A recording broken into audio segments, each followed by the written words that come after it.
Right, I think we're going to start the afternoon or late afternoon session now. And the first speaker of the last two speakers is John Walker from Teeside Valley Lithium. And so I welcome John to the platform to tell us all about Teeside Valley Lithium. Thank you very much.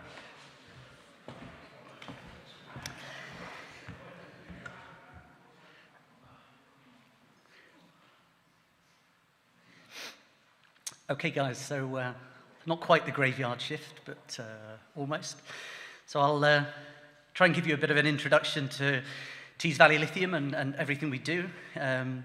Probably be a bit of deja vu after Michael's presentation earlier. But firstly, Teeside Valley Lithium's 100% subsidiary of Alchemy Capital Investments. So Alchemy's on the London Stock Exchange, so if anyone here wants to invest in us, then please buy shares in Alchemy. So lithium market is a shameless plug, I know, but had to be done. So lithium demand is expected to grow significantly over the next few years. So Benchmark Minerals Intelligence forecast huge growth from roughly 600,000 tons now to 2.3 million tons by 2030. And this is all driven by the desire to decarbonize through electrification and obviously electric vehicles, and then the necessary stationary energy storage that needs to be put in place. So as Michael mentioned earlier, so 90% of the world's lithium hydroxide conversion and lithium carbonate is controlled by China. They've been very clear in their carbon neutral plans. They need all of that material for their own economy and a lot more besides, which means that for the rest of the world, we have to find our own lithium resources if we also want to go down that journey. So everyone will have read the countless announcements on gigafactories popping up everywhere, several in the northeast. You have battery manufacturers already today in the UK with Ilika in Hampshire doing solid-state batteries for medical devices. You have AMPTY that listed on the stock exchange late last year up in Scotland as well.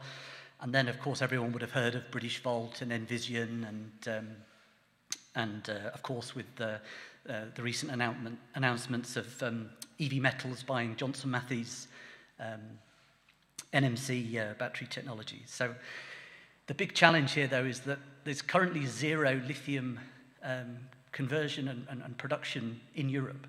So we have a massive hill to climb in order to get that capacity in place and to do it in a timeline which is going to help us meet the government's goals on climate change and also to rescue UK automotive PLC. I mean, the EU has put in place some protectionist measures. So, a battery is about 40% of the cost of an EV. 70% of an EV must be made from European or UK-sourced material, otherwise it will attract trade tariffs. That means you've got to make the battery in Europe. There's no choice, and it needs to be from, as Michael was pointing out, it needs to be from a Europe or UK source of origin, which is also really important. And it's going to have a quantity of recycled raw materials in it as well as per the European Battery Directive. So what we're doing is putting in place a new hub for both the UK and Europe supply of lithium products. So our capacity is 96,000 tons. So that's roughly 15% of the demand predicted for Europe for total lithium chemicals by 2030. And it would be about roughly, if we made it all as lithium hydroxide, which we could, it would be about 30% of Europe's needs. We would be able to supply 100% of the UK's needs and still be able to export about a third of our production. So it's quite a significant facility. So we're basing ourselves in Wilton International Chemical Park, so plug and play, all the infrastructure's there. You know, we have demineralized water, steam, processed water, see, green energy, everything imaginable. It's just all we need to do is rock up and plug our equipment into our infrastructure, and we can start operating. It's a huge benefit to have this chemicals park. You know, it's really part of the UK's DNA in terms of chemical processing, and in comparison to other projects I've worked on, it's an amazing asset to have, and a real benefit to the northeast. So we're working closely with Semcor, who are running the chemicals park, also with PD ports. So having PD ports there, they're able to bring in containerized shipments or bulk material from anywhere in the world. All we've got to do is ask, and then that product gets delivered to our door. Makes things super simple, and it's a very symbiotic relationship. As I guess most of you guys know that, and of course Will was highlighting it as well in his presentation, that we're also based in a free port. All the same benefits make a big impact to your project NPV, and it's a great piece of legislation to help level up the area. So what is it that we're doing different? So today, pretty much what happens is you ship lithium carbonate from South America to China, or you ship spodumene from Western Australia to China. It then gets refined into battery-grade materials using a very energy-intensive process, and frankly, the vast majority of that energy is coming from coal power stations, which isn't really the business model that that the green agenda is following. So we're trying to disrupt this. The battery then is shipped after it's manufactured. It's decharged, which damages it, and then it's shipped back to Europe. Obviously, it's taking 6 weeks to go from China back to Europe in a decharged state. So the battery that leaves China isn't the one that arrives in Europe. So not only have you got all that transport cost of materials, you've got the coal-based energy mix for the refining, and then the transport back to Europe, and your battery's also damaged. So basically here, what we're looking to do is to concentrate up at the mine sites the raw materials. So we move the minimum amount of material possible. We've developed an electrochemical process which substitutes chemicals with a significant carbon footprint with green energy. So this brings down the overall carbon embedded in our materials. We're then buying green energy from Wilton, which is being supplied by green energy that's being generated on site.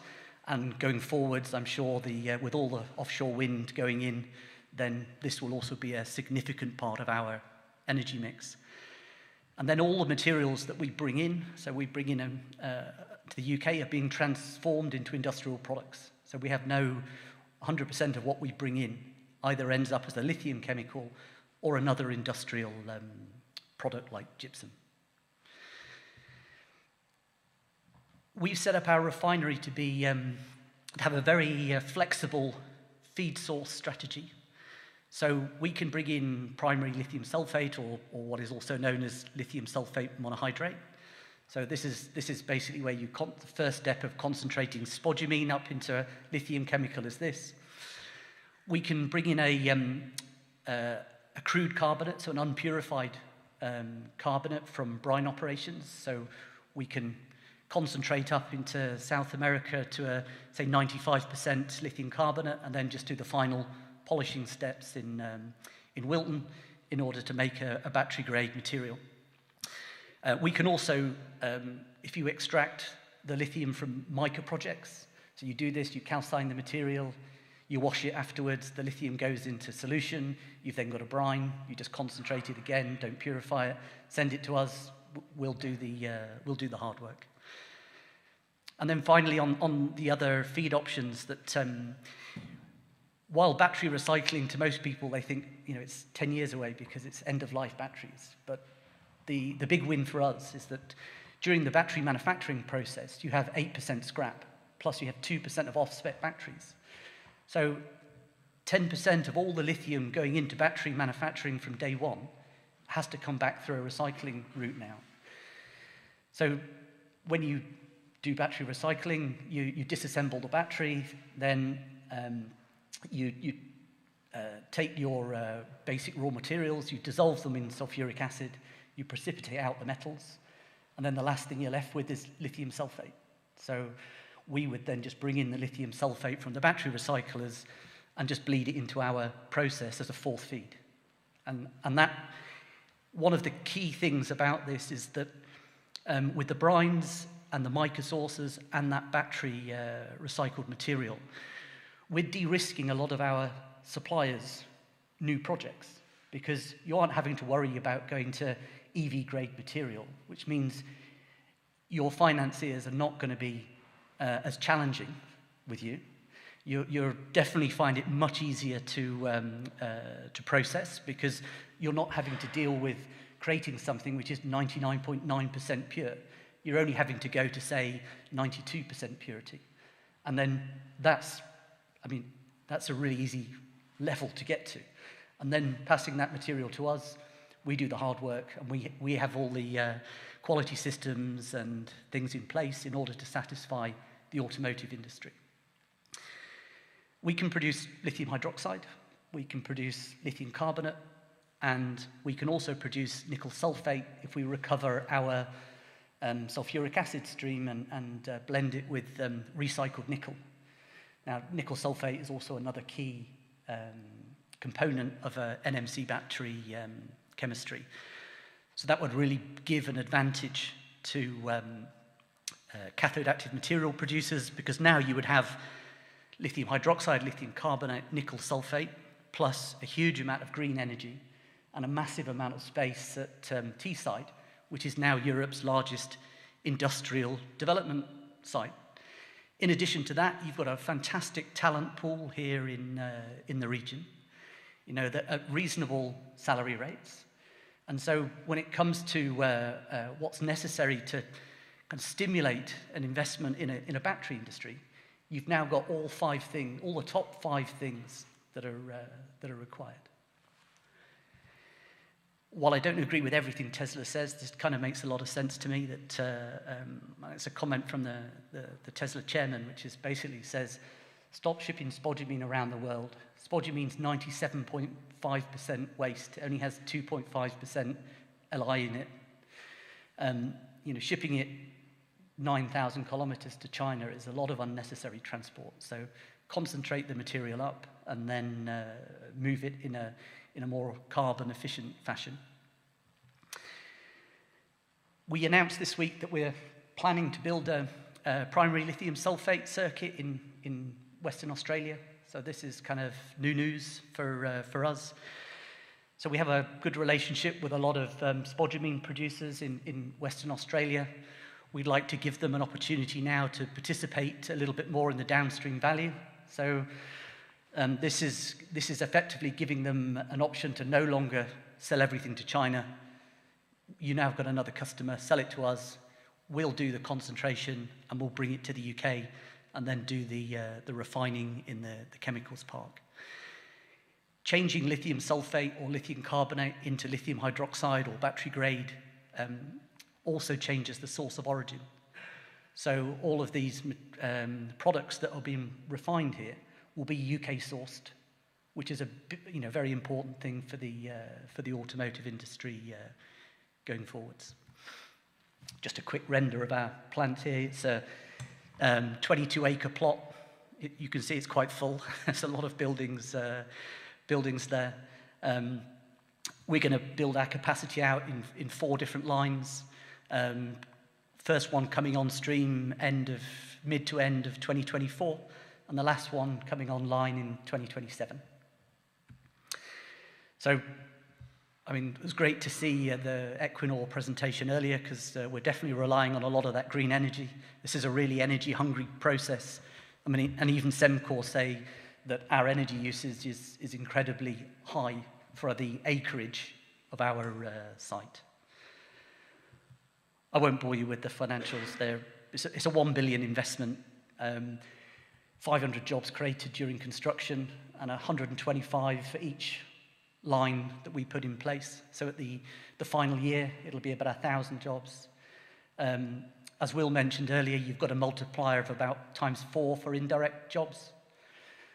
One of our lines would be enough lithium for all of Britishvolt's gigafactory, so a quarter of our capacity would be enough to supply Britishvolt, so we could effectively do 4 Britishvolts in terms of size.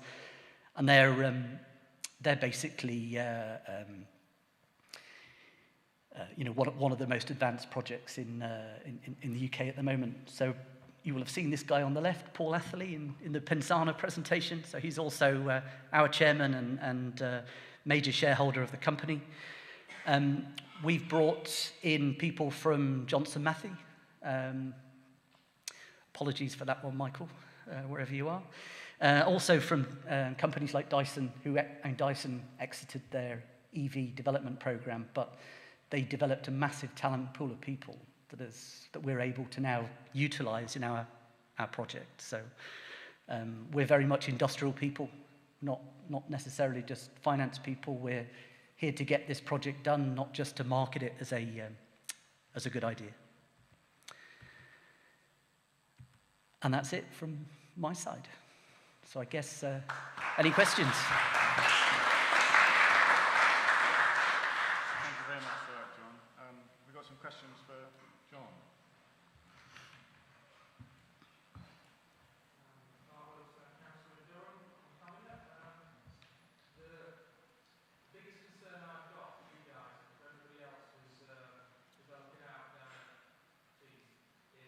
Electricity supply.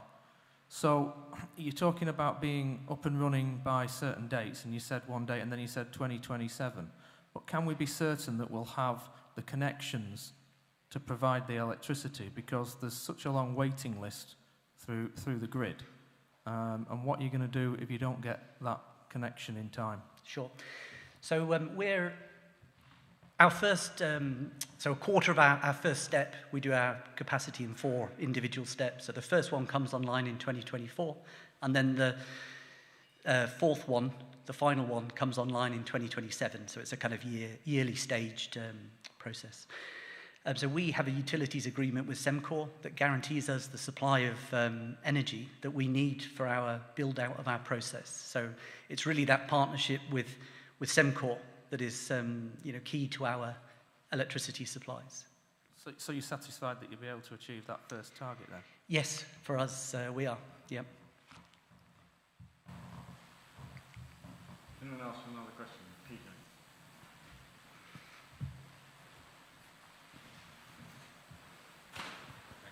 Peter Robinson from Weardale Lithium. If I've understood your slide correctly, and as I'm a simple mining engineer, I might not, but if I'm correct, you take in as one of your inputs lithium brine, presumably a concentrate. What I'm interested in is, what is that concentrate? What is the moisture level of the lithium brine that you can bring in? So for us, what we would tend to say to people, if I pick Weardale as an example, we would say to you, look, you concentrate your brine and then crystallize out a crude carbonate. So that would be 92% lithium carbonate at that point. But you would have all of the impurities that were in the brine, so the iron, the sodium, the potassium, etc. So it wouldn't actually be... It wouldn't be a... It would actually be a filter cake. It would be a crystallized product, absolutely, say coming from the brine. It would be a filter cake, 10% moisture. Yeah, but it's just a crystallization step, so it's very, very simple to No. achieve.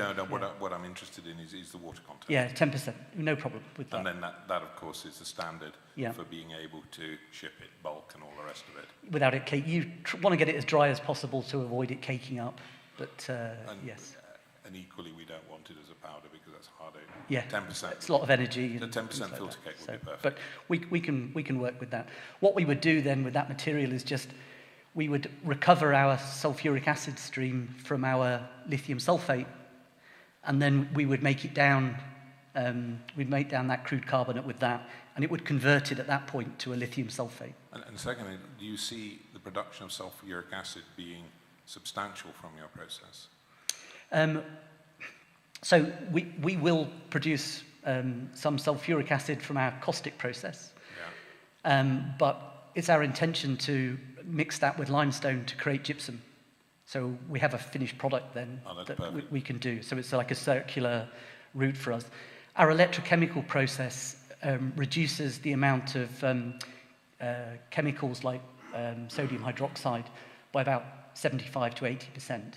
So and again, it's another way of getting the carbon in our, or embedded carbon within our product as low as possible. I'm only interested in that because my day job is providing an industrial mineral raw material that goes in for chemical process of producing fluorochemicals, and sulfuric acid is one of our byproducts, and we know as an industry the market, to flood the market for sulfuric acid is very easy.